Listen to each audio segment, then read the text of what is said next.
بسم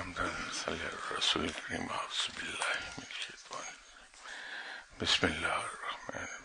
السلام علیکم خواتین حضرات۔ سب سے پہلے تو معذرت کہ میں کوئی 15 منٹ آج لیٹ ہو گیا، لیکن زندگی کے دوسرے معاملات بھی ساتھ ہی ساتھ چلتے ہیں تو بعض اوقات انسان مجبور ہو جاتا ہے کہ لوگوں کو انٹرٹین کرے، تو اسی پروسیس میں لیٹ ہو گیا میں، اس کے لیے میں معافی چاہتا ہوں آپ سے۔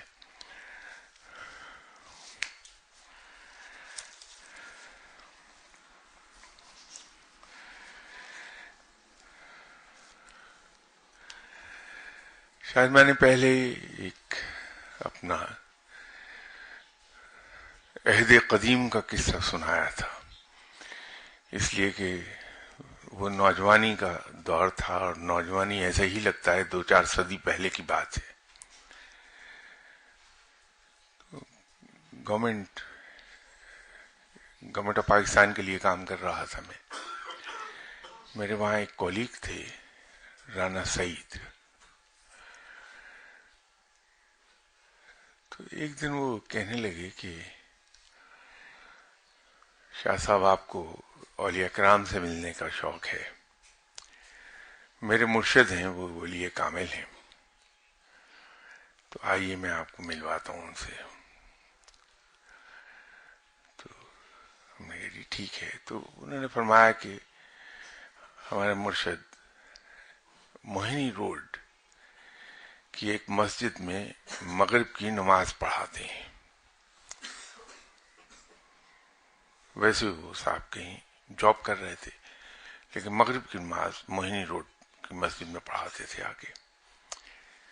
تو میں رانا سعید صاحب کے ساتھ اس مسجد میں چلا گیا۔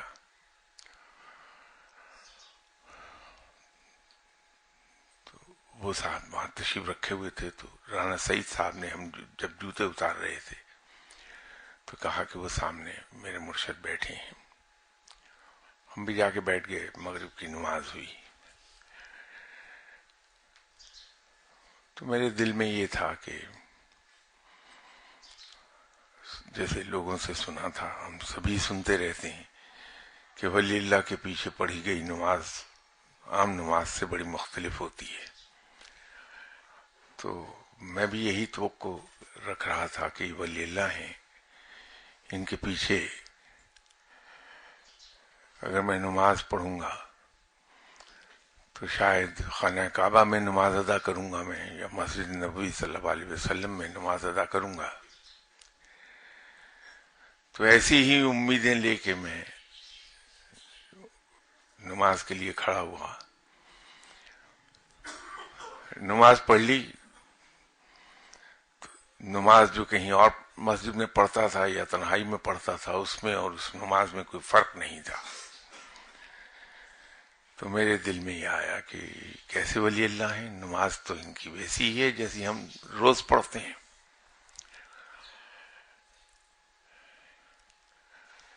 تو جب ہم نے سنتیں ادا کر لیں تو لوگ ان سے ملنے کے لیے نصف دائرے میں بیٹھے، تو رانا سعید صاحب نے مجھے کہا کہ آئیے ان سے آپ ہاتھ ملائیں۔ تو میں بیٹھ گیا اپنی باری کے انتظار میں کہ ہاتھ ملاتا ہوں ان سے۔ تو ان صاحب نے پہلی جو بات کی وہ یہی کی کہ دیکھیے ہم لوگ گھر سے سوچ کے آتے ہیں کہ ہم ولی اللہ کے پیچھے نماز پڑھیں گے تو معلوم نہیں کیا ہو جائے گا، جب کچھ نہیں ہوتا تو ہم یہ کہتے ہیں کہ یہ آدمی ولی اللہ ہی نہیں ہے۔ میں ہاتھ ملایا اور چلا گیا۔ میری بدقسمتی کہ میں دوبارہ ان صاحب سے کبھی مل نہیں پایا۔ یہ شاید بات کر رہا ہوں میں 1974 کی۔ بڑے عرصے کے بعد پھر ایک چیز پتہ چلی کہ اگر نماز میں مجھے فرق محسوس نہیں ہوا تو یہ قصور ان کا نہیں تھا، یہ میرا قصور تھا۔ اس لیے کہ بزرگوں کا کہنا یہ ہے کہ ولی اللہ ایک آئینے کی مانند ہوتا ہے.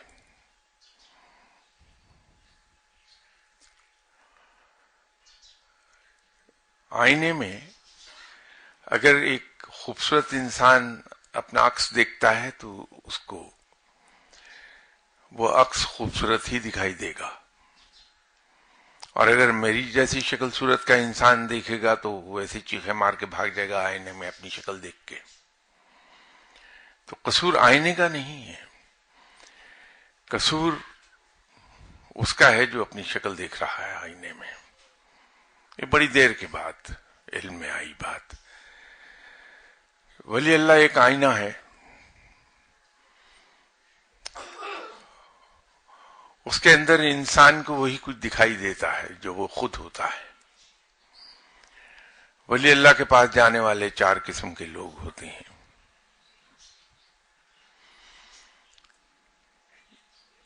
ایک قسم وہ ہے کہ بڑے خوش اعتقاد لوگ، بہت ہی خوش اعتقاد لوگ، وہ خوش اعتقادی کے ساتھ اچھے خیالات اور اچھی امیدوں کے ساتھ ولی اللہ کے پاس جاتے ہیں. تو انہیں ولی اللہ میں کرامات دکھائی دیتی ہیں، ولی اللہ میں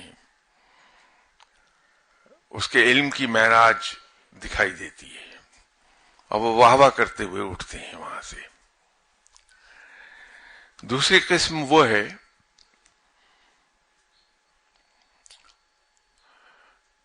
جن کا ظاہر اور باطن ایک ہوتا ہے.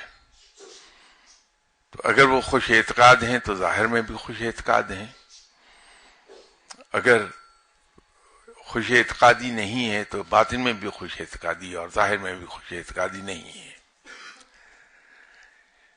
ایک تیسری قسم ہوتی ہے جو ظاہر تو کرتے ہیں کہ ہم بڑی عقیدت کے ساتھ آئے ہیں، لیکن در حقیقت وہ یا تو ولی اللہ کا امتحان لینے جا رہے ہوتے ہیں یا اندر سے اولیاء کرام سے بدظن ہوتی ہیں.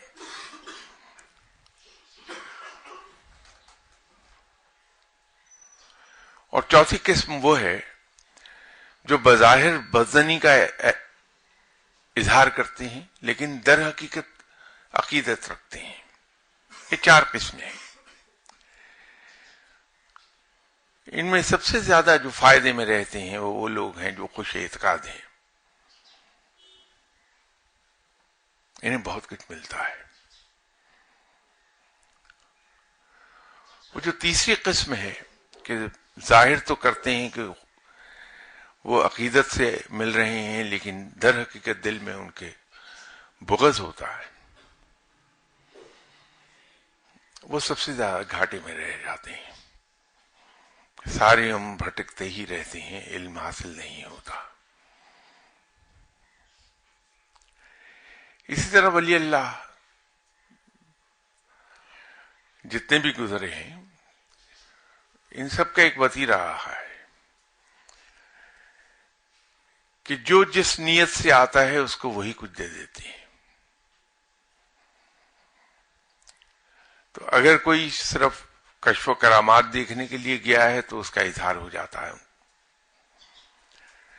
اگر کوئی دنیاوی ضرورت کے تحت ان کے پاس گیا تو اس کی دنیاوی ضرورت وہ اپنے وسائل کے ذریعے سے اس کی خدمت کر دیں گے ولی اللہ. اگر دعاؤں کے لیے، دنیاوی کام کی دعاؤں کے لیے گیا ہے تو دنیاوی کام کی دعا کر دیں گے.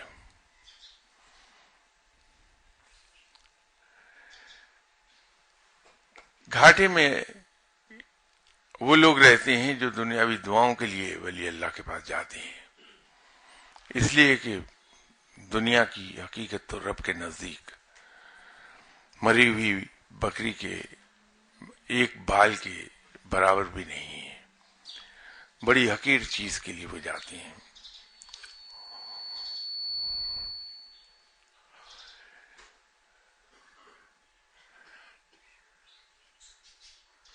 یہ معلوم نہیں کس سے میں ایسی ذہن میں یہ پوائنٹ آ گیا تو دیکھتا میں یہ سوال رہا تھا.